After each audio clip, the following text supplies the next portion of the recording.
Air Guardsman, who worked in intelligence, who is the person accused of leaking Pentagon documents online. In April 2023, heavily armed federal agents pulled up outside a house in Dighton, Massachusetts. Inside was a 22-year-old member of the Air National Guard. For months, he had been photographing classified Pentagon briefings and uploading the contents to a private chat server populated by about 24 of his online friends. Most were teenagers. He was not a foreign agent. He was not radicalized. According to the Attorney General of the United States, he did it, in his own words, to impress anonymous friends on the internet. The platform he used was Discord, the same platform tens of millions of people open every day to talk to their gaming friends and run their study groups. By the time the Pentagon found out, the documents had escaped the private server into larger public servers, and from there onto Russian state-aligned channels. This is not a story about that one server. This is a tour of the iceberg below it. The surface is benign. The middle is uncomfortable. The bottom is something the United States Department of Justice has now formally classified as a Tier 1 terrorism threat, same designation tier the FBI uses for groups like ISIS. Every entry is sourced to federal indictments, court filings, or government assessments. Unusual, insular, or mostly harmless. The top of the iceberg is not criminal, it is structural. Discord is built around servers, private digital properties. Anyone can spin one up in seconds, generate an invite link, and have a working community in under a minute. Servers are not indexed publicly. They are not searchable. From the platform's point of view, a server looks more like a closed room than a public square. That single design choice is the reason most of the rest of this iceberg exists. By 2017, Discord had become the primary logistical command center for the white supremacist organizers planning the Unite the Right rally in Charlottesville, Virginia. The rally killed a counter-protester. We begin tonight with that breaking news, a horrific scene in Charlottesville, Virginia, a white nationalist rally that descended into deadly violence and chaos. The rules of the servers used to organize it included, in writing, phrases like "no minorities, no women," and fascist friends verification. After Charlottesville, Discord conducted a mass purge. Over 2,000 extremist communities were banned. The company built out the trust and safety infrastructure it still uses today. Though the most violent factions did not leave the platform, they went deeper. Disturbing, but mostly legal. Tier 2 is the gray zone.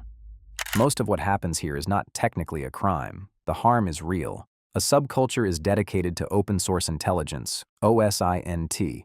Bots scrape the platform's own developer interface to harvest user IDs, deleted message histories, and timestamps embedded in every Discord ID since 2015. Cross-referenced against email leaks and social media profiles, a target can be de-anonymized quickly. The same pipeline gets pointed at streamers and influencers. Several swatting incidents and at least one home approach have been traced back to invite-only servers built around the surveillance of one specific creator. Then, there is the Pro-Ana network, servers dedicated to the active promotion of anorexia and bulimia. Academic researchers studying these spaces have documented, repeatedly, that they contain almost no recovery content. Investigations by Wired and 404 Media have mapped the funnel. Short-form video on TikTok and Instagram drives vulnerable teenagers directly into private Discord servers, where the public-facing safety nets do not reach. After the harassment forum Kiwi Farms was deplatformed, large parts of that user base migrated to Discord. Documented cases show servers running coordinated mass reporting campaigns against specific activists, weaponizing the automated abuse tools of every other platform to get the target removed. Cybercrime and digital black markets. Tier 3 is where the platform stops being weird and starts being a marketplace. Thousands of servers function as storefronts for pirated content. Cracked software, leaked OnlyFans archives, paywalled coding courses. Many monetize themselves, charging a subscription in cryptocurrency, or requiring new members to upload their own leaked content for admission. A separate ecosystem trades in stolen credit card data and what cybercriminals call fulls. Full identity packages enough to commit comprehensive identity theft. Federal intelligence notes have documented that these servers also publish technical manuals on ATM and card skimming. When the federal government rolled out the Paycheck Protection Program in 2020, the cybercriminal subculture on Discord adapted in weeks. servers started selling what the operators called methods, step-by-step PDFs, explaining how to exploit the automated approval systems of the Small Business Administration. The total scale of pandemic loan fraud has been estimated at around $200 billion.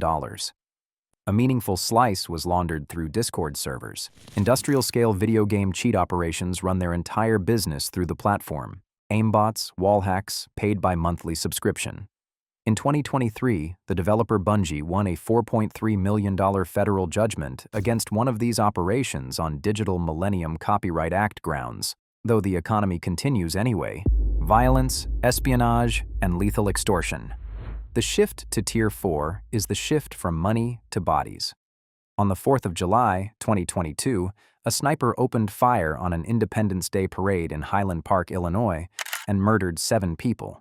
The third walking down an alley in Highland Park moments before the mass shooting at the parade. Civil filings established that the shooter was the sole administrator of a Discord server he had named SS, a reference to the paramilitary wing of Nazi Germany. 6 weeks earlier, an 18-year-old white supremacist had murdered 10 black people inside a Tops grocery store in Buffalo, New York. For 3.5 months before the attack, the shooter had kept a private Discord server that functioned as a real-time planning diary. Hundreds of messages, body armor research, a draft of his manifesto. He understood the platform's moderation rules in detail. In one entry, he wrote, sarcastically, quote, "Looks like this server may be in violation of some Discord guidelines." He kept the server set to a single user, himself. The moderation systems were not built to scan a server with one member. 30 minutes before the attack, he sent invitation links to a small group of selected users so they could read his preparations and watch the Twitch livestream of the attack itself. Then there is financial sextortion, the systematic extortion of teenagers, almost always teenage boys, using sexual images that those teenagers were tricked into sending to a fake account. The methodology is industrial. A criminal, in most documented cases operating out of West Africa, creates a fake account presenting as a teenage girl and within hours has solicited explicit material. The moment the material is sent, the persona drops. The threat begins. Pay, or these images go to your school, your parents, your friends. On the 25th of March, 2022, a 17-year-old in Marquette, Michigan, named Jordan DeMay, died of a self-inflicted gunshot wound, 6 hours after the extortion campaign against him began. The FBI investigation that followed mapped the financial network. 2 Nigerian brothers, the Ogoshis, used a US-based money laundering layer that took a 20% cut, converted the rest into Bitcoin, and routed the proceeds to a Nigerian operator known as The Plug. The Ogoshis have been extradited and pleaded guilty. So have all 5 of the US-based money launderers. In recent years, federal investigators have started using a single name to describe a massive, decentralized collective of overlapping cybercriminal subnetworks. They call it the Comm, short for the community.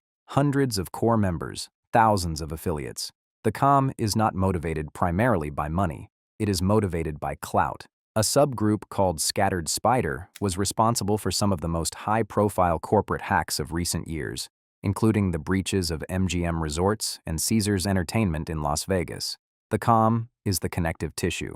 Most of what comes next either was the Comm or grew out of it. Extreme, organized, ideological. The boundary between Tier 4 and Tier 5 is where the platform stops being a tool and starts being the operating system.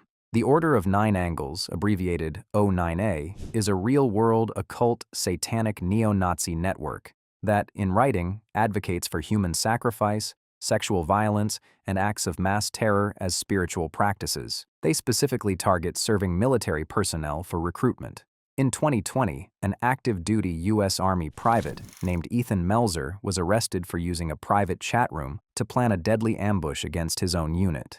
He was funneling tactical and deployment information to a contact he believed was al-Qaeda affiliated, though the plot was thwarted before it could be executed.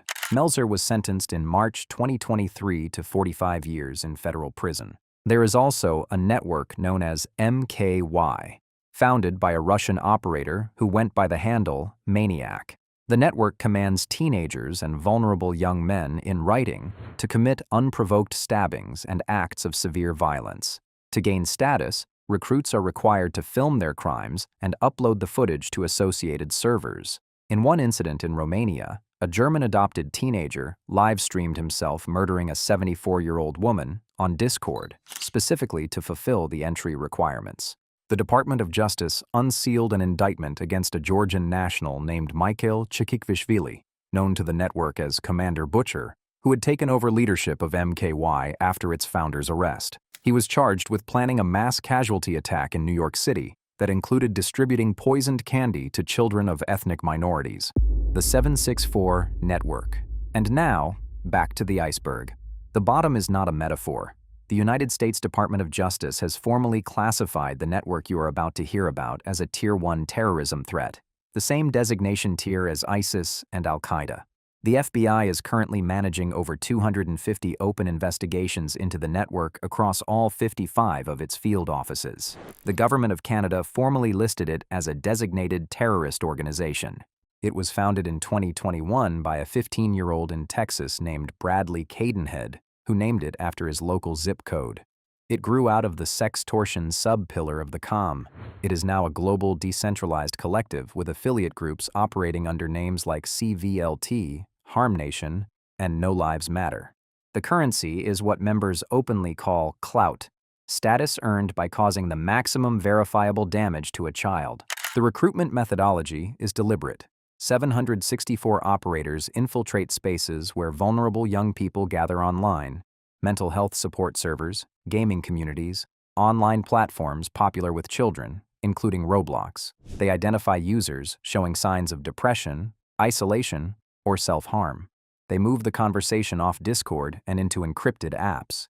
The signature 764 protocol is called cut signing. The victim, almost always a minor, is coerced through threats and psychological manipulation into carving the perpetrator's screen name or the network's numerical code into their own skin with a razor blade. Photographs of the wounds are collected as trophies. The trophies are compiled into encrypted files the network calls lore books, used to demonstrate ownership of the victim and to elevate the perpetrator's standing within the hierarchy. Once the first cut sign is obtained, the demands escalate. Victims are forced to produce sexual content, to harm themselves, to kill household pets on camera. In multiple documented cases, perpetrators have demanded that the victim livestream their own death. The founder, Bradley Cadenhead, was arrested after a raid on his Texas home recovered substantial volumes of child sexual abuse material from his devices. The presiding judge, having reviewed video evidence pulled from Cadenhead's computer, addressed him on the record. The judge said, quote, "There is something horribly wrong with you. Horribly." Cadenhead was sentenced to 80 years in a Texas state prison. In Maryland, a 20-year-old affiliate named Eric Lee Madison was indicted for targeting 3 minor girls, using the network's infrastructure to facilitate, in the words of the Department of Justice, the production and sharing of extreme gore media and child sex abuse material with vulnerable juvenile populations. Federal agents arrested a 20-year-old who used the handle convict. His indictment listed 9 victims, aged 11 to 18. He had forced them to carve his name on their bodies, kill their pets, and, according to court documents, attempted to arrange the murder of one victim's grandmother. The charges had been escalated to federal terrorism. Discord has cooperated with federal authorities and has banned tens of thousands of accounts associated with the network.